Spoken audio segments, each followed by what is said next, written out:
অনেক সময় অনেক সবজির খোসা আমরা ফেলে দিই, সেই খোসা দিয়ে যদি একটা তাক লাগানো রান্না করা যায় তাহলে কেমন হয়।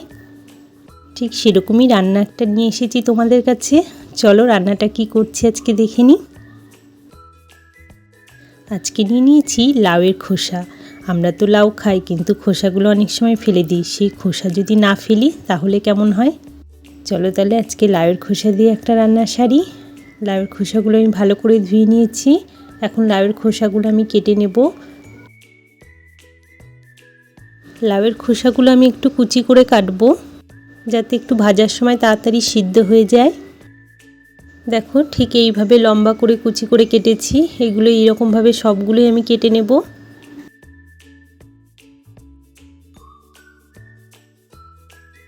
রান্নাটা আমার নিরামিষ হবে।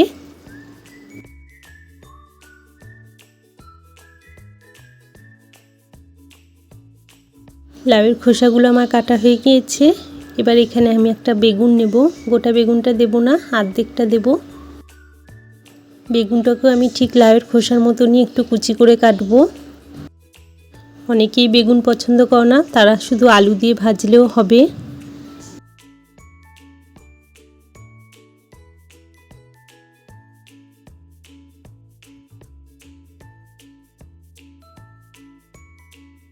ঠিক এই একইভাবে আমি সবগুলো কেটে নেব।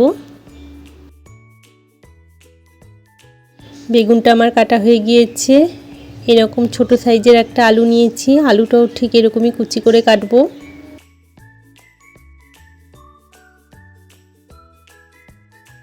সবগুলো সবজি একসাথে একইভাবে কাটলে দেখতেও ভালো লাগবে, আর সব তাড়াতাড়ি সিদ্ধও হয়ে যাবে।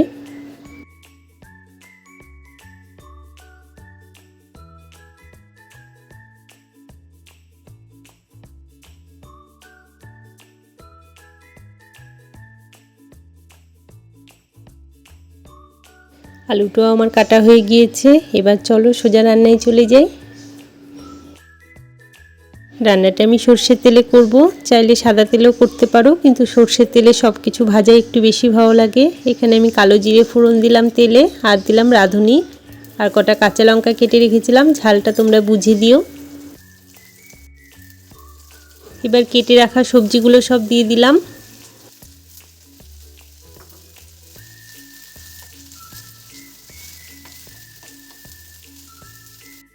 এটা ভাজতে ভাজতে এর মধ্যে আমি হলুদ দিয়ে দেব আর লবণ দিয়ে দেব।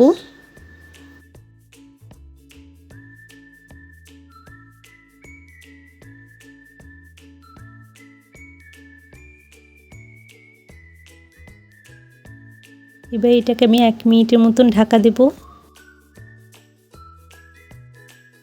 যেহেতু এটা ভাজা হচ্ছে, তার জন্য এটা 1 মিনিট এইভাবেই ঢাকা দিয়ে দিয়ে নাড়তে হবে।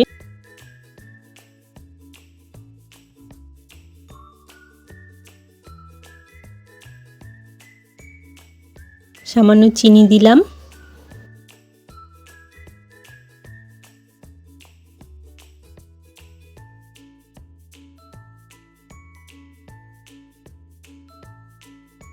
এবার যেটা করব, একটু পোস্ত দেব উপর দিয়ে।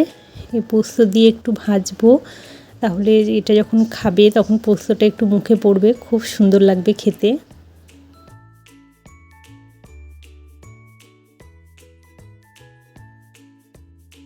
আবারও 1 মিনিটের মতন ঢেকে দেব।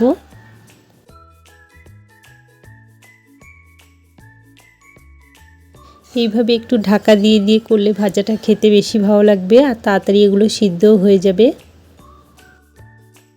আর ঢাকা দেব না, এইভাবেই ভাজবো একটুখানি। এটা শুধু গরম ভাতে না, পরোটা হোক রুটি হোক সব কিছুর সাথেই ভালো লাগবে। একটু ঝাল ঝাল হলে আরও বেশি ভালো লাগবে। রান্নাটা আমার হয়ে গিয়েছে। ঠিক আছে বন্ধুরা, তোমরা অবশ্যই বাড়িতে বানাও, আর কেমন হয়েছিল আমাকে কমেন্টে জানিও। আর রান্নাটা যদি তোমাদের ভালো লেগে থাকে তাহলে প্লিজ একটা লাইক করে দিও।